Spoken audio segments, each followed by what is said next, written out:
Praise the Lord. വേദശാസ്ത്രത്തിന്റെ പുതിയ എപ്പിസോഡിലേക്ക് എല്ലാവർക്കും സ്വാഗതം. കഴിഞ്ഞ ക്ലാസ്സുകളിൽ ദൈവവചനം എന്ന ഭാഗത്ത് രക്ഷിക്കപ്പെട്ട വ്യക്തി ചെയ്യേണ്ടതായ 9 കാര്യങ്ങളെക്കുറിച്ചാണ് നമ്മൾ പഠിച്ചത്. ഇന്ന് നമ്മൾ ചിന്തിക്കുന്നത് ദൈവവചനം കേൾക്കുമ്പോൾ നമ്മളിൽ ഉണ്ടാകേണ്ടതായ 9 കാര്യങ്ങളെക്കുറിച്ചാണ് ഇന്ന് നമ്മൾ ചിന്തിക്കുന്നത്. അതിനാധാരമായി അപ്പോസ്തല പ്രവൃത്തികളുടെ പുസ്തകം 2-ാം അധ്യായം അതിൻ്റെ 37-ാം വാക്യം ഞാൻ വായിക്കുന്നു. ഇത് കേട്ടിട്ട് അവർ ഹൃദയത്തിൽ കുത്തുകൊണ്ട് പത്രോസിനോടും ശേഷം അപ്പോസ്തലന്മാരോടും, സഹോദരന്മാരായ പുരുഷന്മാരെ, ഞങ്ങൾ എന്ത് ചെയ്യേണ്ടു എന്ന് ചോദിച്ചു.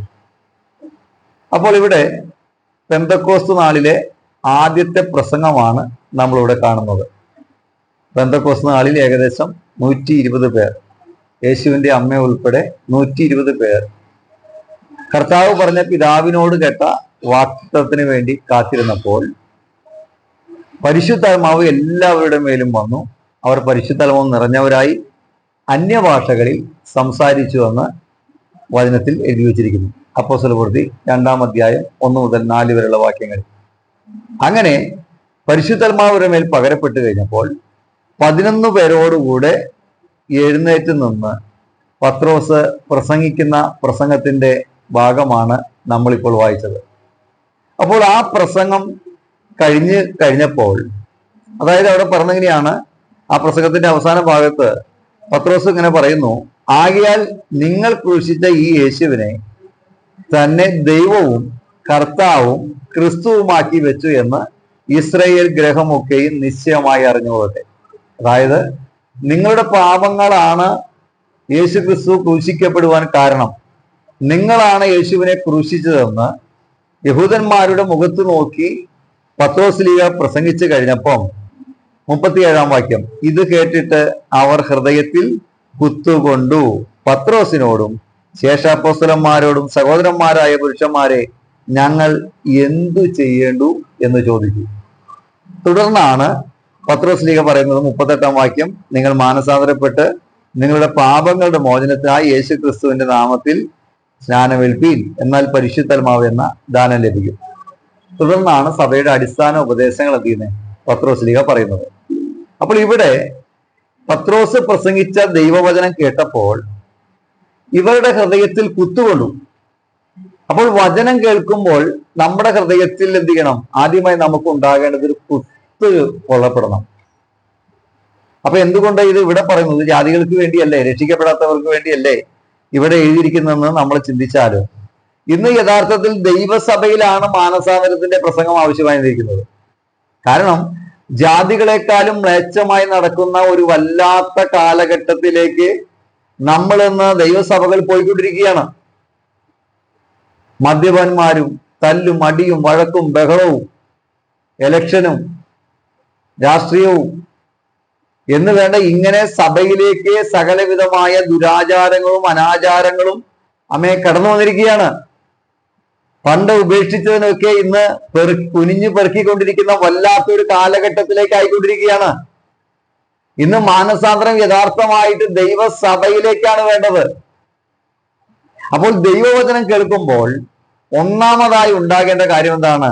ഹൃദയത്തിന്റെ അകത്തളത്തിൽ എന്ത് ചെയ്യണം? ഒരു കുത്തുകൊള്ളണം. കാരണം ഞങ്ങൾ ഇതുവരെ ആ ചെയ്തു വന്നത് തെറ്റാണ് എന്നുള്ളൊരു ബോധ്യം നമ്മുടെ അകത്തുണ്ടാകണം. ഈ വചനം നമ്മുടെ ഹൃദയത്തിന്റെ അകത്തളത്തിലേക്ക് തറച്ചു ചെല്ലണം. നിങ്ങൾക്ക് ദൈവവചനം കേൾക്കുമ്പോഴും ദൈവവചനം വായിക്കുമ്പോഴും ഒരു കുത്തു കൊള്ളുന്നുണ്ടോ? കുത്തുകൊണ്ടാൽ യഥാർത്ഥത്തിൽ ഒരു മാനസാന്തരം നമുക്കുണ്ടാവും. അതുകൊണ്ടാണ് ഇവർ കൃത്യമായിട്ട് ചോദിക്കുകയാണ്: സഹോദരന്മാരായ പുരുഷന്മാരെ, ഞങ്ങൾ എന്താണ് ചെയ്യേണ്ടത്? അപ്പൊ വചനം കേൾക്കുമ്പോൾ ഒരു മാനസാന്തരം, ഒരു രൂപാന്തരം, ഒരു വ്യത്യാസം നമ്മുടെ ജീവിതത്തിലേക്ക് വരണമെങ്കിൽ, ആ വചനപ്രകാരം നമ്മൾ കൃത്യമായിട്ട് ജീവിക്കണമെങ്കിൽ നമ്മുടെ ജീവിതത്തിൽ എന്ത് വേണം? ഒരു കുത്തുകൊള്ളണം. ഞാൻ യഥാർത്ഥത്തിൽ ഏറ്റവും കൂടുതൽ പ്രാർത്ഥിക്കുമ്പോഴല്ല എൻ്റെ കണ്ണിൽ നിന്ന് കണ്ണുനീര് വരാറ്. ഞാൻ ദൈവവചനം വായിക്കുമ്പോഴാണ്. ഞാൻ പറഞ്ഞല്ലോ, എൻ്റെ 21-ാമത്തെ വയസ്സിലാണ് ഞാൻ ബൈബിൾ കോളേജിലേക്ക് പോകുന്നത്. അപ്പോൾ 2005 ഞാൻ പോകുന്നത്. 2005 കൃപയിൽ 22 വർഷമായി കർത്താവിന്റെ വേലയിലായിരിക്കുന്നു. അപ്പൊ അന്ന് ഒന്നും അറിയാത്ത, ഒരു വാക്യം പോലും ഓർമ്മിക്കാൻ കഴിയാതെ, ഒന്നും വചനം അറിയാത്ത അവസ്ഥയിലാണ് ഞാൻ എന്ത് ചെയ്തേ, ബൈബിൾ കോളേജിലേക്ക് കടന്നുപോയി.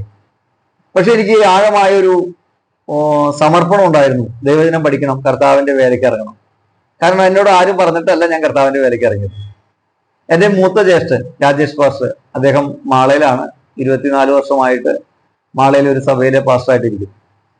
അപ്പൊ അദ്ദേഹമാണ് ആദ്യമായിട്ട് സുവിശേഷ വേലയ്ക്ക് ഇറങ്ങിയത്.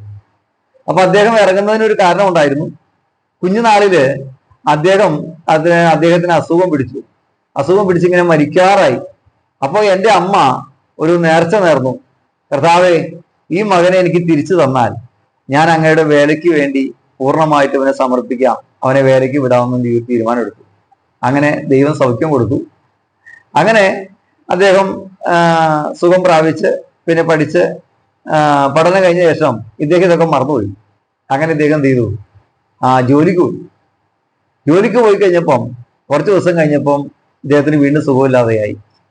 അങ്ങനെ ഇദ്ദേഹം കുറച്ച് ദിവസം വീട്ടിലിരുന്നു. അങ്ങനെ അത് കഴിഞ്ഞ് പിന്നെയും ജോലിക്ക് പോയി.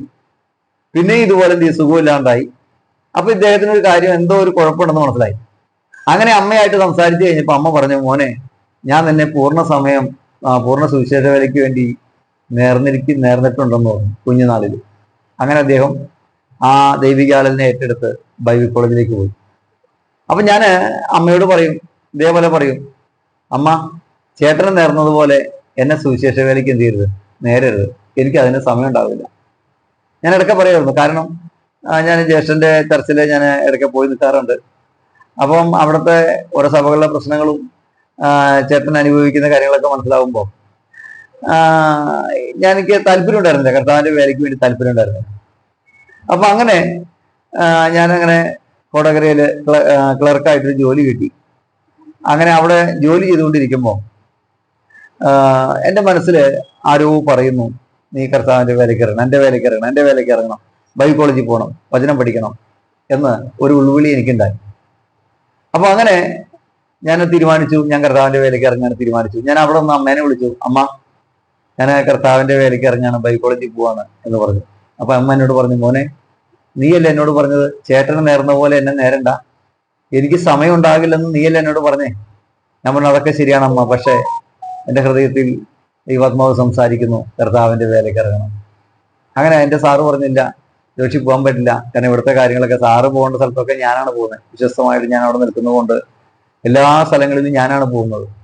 ഞാൻ പറഞ്ഞില്ല സാറേ, നടക്കില്ല, അത് ഞാൻ ദൈവമായിട്ടുള്ള വ്യക്തിപരമായ തീരുമാനമാണ്, അതുകൊണ്ട് ഞാൻ പോവുകയാണെന്ന് പറഞ്ഞ് 8 മാസമായപ്പോൾ ജോലി വേണ്ടാന്ന് വെച്ചാൽ ചെയ്തു, ഞാൻ കർത്താവിന്റെ വേലയ്ക്ക് ഇറങ്ങി. അപ്പൊ ഞാൻ മണ്ണുത്തിയിലാണ്, ബേതൽ ക്രിസ്ത്യൻ ബൈബിൾ കോളേജിലാണ് ഞാൻ പഠിച്ചത്. അപ്പോൾ തന്നെ ഞാൻ എനിക്ക് മുമ്പായിട്ട് PSC ടെസ്റ്റ് എഴുതിയിട്ടുണ്ടായിരുന്നു. അപ്പൊ അങ്ങനെ ഞാൻ ബൈബിൾ കോളേജിൽ പഠിക്കുന്ന സമയത്ത് എനിക്ക് മണ്ണുത്തി വെറ്റിനറി കോളേജിൽ, ഞാൻ ബൈബിൾ കോളേജിൽ പഠിക്കുന്നതിന്റെ 1 കിലോമീറ്റർ ഇപ്പുറത്താണ്, 1 കിലോമീറ്റർ ഇല്ല, അടുത്താണ്. അപ്പം അവിടെ നിന്ന് പിയൂണായിട്ടുള്ള ജോലി, PSC എഴുതിയിട്ട് ഗവൺമെന്റ് ജോലി എന്ന് എനിക്ക് തോന്നുന്നു. അപ്പം ഞാനൊരു തീരുമാനം എടുത്തു, എന്തായാലും ഒരു ജോലി കളഞ്ഞിട്ടാണ് കർത്താവിന്റെ വേലയ്ക്ക് ഇറങ്ങിയത്. എനിക്കിനി ആ ജോലി വേണ്ട എന്ന് തീരുമാനിച്ച ഗവൺമെന്റ് ജോലി ഞാൻ എന്ത് ചെയ്തു, വേണ്ട എന്ന് എഴുതി കൊടുത്തു. അപ്പൊ അങ്ങനെ കർത്താവിന്റെ വേലയ്ക്ക് എന്ത് ചെയ്ത് ഇറങ്ങി. അങ്ങനെ ബൈബിൾ കോളേജിൽ വന്ന് ഞാൻ ഈ വചനം വായിച്ചു കഴിഞ്ഞപ്പോൾ അതിനെക്കുറിച്ചാണ് ഞാൻ പറയാൻ പോകുന്നത്. മത്തായി സുവിശേഷം 5-ാം അധ്യായം, 6-ാം അധ്യായം, 7-ാം അധ്യായം ഇതൊക്കെ വായിച്ചു കഴിഞ്ഞപ്പം എൻ്റെ ഹൃദയത്തിൽ വലിയൊരു കുത്തുകൊണ്ടു. അതിലൊരു വാക്യമാണ് മത്തായി 5:23. ആകയാൽ നിന്റെ വഴിപാട് യാഗപീഠത്തിങ്കൽ കൊണ്ടുവരുമ്പോൾ സഹോദരന് നിന്റെ നേരെ വല്ലതുമുണ്ടെന്ന് നിനക്ക് അവിടെ വെച്ച് ഓർമ്മ വന്നാൽ ഒന്നാമത് എന്ന് സഹോദരനോട് നിരന്നു കൊള്ളുക, പിന്നീട് വന്ന് നിന്റെ വഴിപാട് കഴിക്കുക. ഈ വാക്യം വായിച്ചു കഴിഞ്ഞപ്പം എൻ്റെ ഹൃദയത്തിലേക്ക് ഭയങ്കരമായ ഒരു കുത്ത്, അല്ലെങ്കിൽ ഒരു ചാട്ടുളി തറയ്ക്കുന്നത് പോലെ ഈ വചനം ഇടപെട്ടു. അതിന്റെ കാര്യം എന്താണെന്നറിയാമോ? ഞാൻ +2 പഠിക്കുന്ന സമയത്ത്, അന്ന് പിന്മാറി നടക്കുന്ന സമയമാണ്, രക്ഷിക്കപ്പെട്ട് സ്നാനപ്പെട്ടിട്ടും യഥാർത്ഥമായ രക്ഷ എന്തെന്നോ സ്നാനം എന്തെന്നോ അറിയാതെയാണ് ഞാൻ സ്നാനപ്പെട്ടത്. അപ്പൊ അതുകൊണ്ട് എനിക്ക് യഥാർത്ഥമായ ആ വചനത്തിന്റെ പ്രാധാന്യമൊന്നും അറിയില്ലായിരുന്നു. അങ്ങനെ ഞാൻ പിന്മാറിപ്പോയി. അങ്ങനെ പിന്മാറിപ്പോയി ഒരു വചനം പോലും അറിയാതിരുന്ന സമയത്താണ് ഞാൻ ഇന്ന് ബൈബിൾ കോളേജിലേക്ക് എത്തുന്നത്. അപ്പൊ ആ സമയത്ത് ഈ +2 പഠിക്കുന്ന സമയത്ത് ഞാൻ എക്സാം എഴുതാൻ പോയി. സയൻസ് ഗ്രൂപ്പ് എടുത്താണ് അന്ന് പഠിക്കുന്നത്. അപ്പൊ റെക്കോർഡ് മാത്രമേ കയ്യിലുള്ളൂ. അപ്പൊ ഞാനിങ്ങനെ ബസ്സിൽ കയറി, ഉച്ച സമയത്താണ്. അപ്പം ഈ ഷർട്ട് യൂണിഫോമാണ്, പാന്റ് കളറാണ് ഇട്ടിരിക്കുന്നത്. അപ്പൊ അന്നത്തെ സമയത്ത് സ്കൂൾ കുട്ടികൾക്ക് 1 രൂപയാണ് ബസ് ചാർജ്, വലിയ ആൾക്കാർക്ക് 4 രൂപയാണ് ബസ് ചാർജ്. അപ്പൊ എൻ്റെ ഫാദർ, നീ എന്തായാലും ടൗണിലേക്ക് പോവല്ലേ, പട്ടിക്കാട് സ്കൂളിലാണ് ഞാൻ പഠിച്ചത്. അപ്പോൾ ടൗണിലേക്ക് പോവല്ലേ, അപ്പൊ അതുകൊണ്ട് ഒരു കവറിൽ ഒരു 3.5 കിലോ കുരുമുളക് എൻ്റെ കയ്യിൽ തന്നിട്ട് പറഞ്ഞു, നീ ഇത് എന്ത് ചെയ്യണം, വിറ്റ് കൊണ്ടുവരണം എന്ന് പറഞ്ഞു. അപ്പൊ ഞാൻ ഓക്കെ പറഞ്ഞു. അങ്ങനെ ഈ കവറും കൈ പിടിച്ചാണ് ഞാൻ ബസ്സിൽ കയറിയത്. അങ്ങനെ ഞാൻ എന്ത് ചെയ്തു, ഈ കവർ നിലത്ത് വെച്ച് ഞാൻ സീറ്റിലിരുന്നു. അപ്പൊ ഇതിങ്ങനെ ഓപ്പൺ ആയിട്ടിരിക്കുകയായിരുന്നു. അപ്പൊ ബസ്സിലെ കണ്ടക്ടർ വന്നു. അപ്പൊ ഞാൻ എന്ത് 1 രൂപ എടുത്തു കൊടുത്തു. അപ്പൊ ഇദ്ദേഹം നോക്കിയപ്പം ഈ കുരുമുളക് കവറിന്റെ അകത്തിരിക്കുന്നുണ്ട്. അപ്പൊ എന്നോട് ഇദ്ദേഹം ചോദിച്ചു, ഇതൊക്കെ കൊണ്ടാണോ സ്കൂളിൽ പോണേന്ന് ചോദിച്ചു. അപ്പൊ ഞാൻ അന്ന് ഭയങ്കര ചൂടനാ. അപ്പൊ ഞാൻ അന്ന് അദ്ദേഹത്തോട് ചോദിച്ചു, എന്റെ അപ്പം തന്ന സാധനം ഞാനല്ലാണ്ട് താൻ വിറ്റ് തരുമെന്ന് ചോദിച്ചു. അങ്ങനെ ഭയങ്കര വഴക്കായി, ഭയങ്കര ശണ്ടയായി. അങ്ങനെ അദ്ദേഹത്തിന് മനസ്സിലായി എന്നോട് പറഞ്ഞാൽ ജയിക്കില്ലെന്ന് മനസ്സിലായിട്ട് അദ്ദേഹം ബസിന്റെ ഫ്രണ്ടില് പോയി സഹോദരിമാരോടൊക്കെ എന്തൊക്കെ പറഞ്ഞ് അദ്ദേഹത്തിന്റെ വിഷമമൊക്കെ അങ്ങോട്ട് തീർത്ത് അങ്ങനെ ആ വിഷയം കഴിഞ്ഞു. അങ്ങനെ 4 വർഷം കഴിഞ്ഞിട്ടാണ് ഞാൻ ബൈബിൾ കോളേജിലേക്ക് പോകുന്നത്. അപ്പൊ ഈ 4 വർഷവും ഇദ്ദേഹമായിട്ട് ഞാൻ മിണ്ടില്ല. കാരണം അന്നത്തെ വഴക്ക് അതുപോലെ തന്നെ നിൽക്കുക. അപ്പോൾ ഈ വാക്യം വായിച്ചു കഴിഞ്ഞാൽ പെട്ടെന്ന് ഈ കാര്യമാണ്, അന്ന് വഴക്കുണ്ടായ കാര്യമാണ് എൻ്റെ ഹൃദയത്തിലേക്ക് ഓടി വന്നത്. അപ്പോൾ ഈ വചനം കേട്ടപ്പം ഞാൻ അദ്ദേഹത്തോട് നിരപ്പ് പ്രാപിക്കണം എന്നുള്ളൊരു ചിന്ത എൻ്റെ അകത്തേക്ക് വന്നു. അതാ ഞാൻ ഇവനെ കുത്തുകൊള്ളണമെന്ന് പറയുന്നത്. ഞാൻ കർത്താവിനോട് പറഞ്ഞു, കർത്താവേ, ഇതെങ്ങനെ സാധിക്കും? കാരണം ഇന്ന് വഴക്കുണ്ടാക്കിയാൽ ഇന്ന് വൈകുന്നേരം അല്ലെങ്കിൽ നാളെയോ നമുക്ക് ക്രമീകരിക്കാൻ എളുപ്പമാണ്. പക്ഷെ 4 വർഷമായ കേസ് എനിക്ക് അംഗീകരിക്കാൻ പോലും പറ്റുന്നില്ല ഇത്. പക്ഷെ ഞാൻ കർത്താവിന്റെ സന്നിധിയിൽ പ്രാർത്ഥിച്ചു. കാരണം ഈ വചനം അനുസരിക്കാതെ ഇനി അടുത്ത വചനം മുന്നോട്ട് പോകാൻ പറ്റില്ല എനിക്ക്.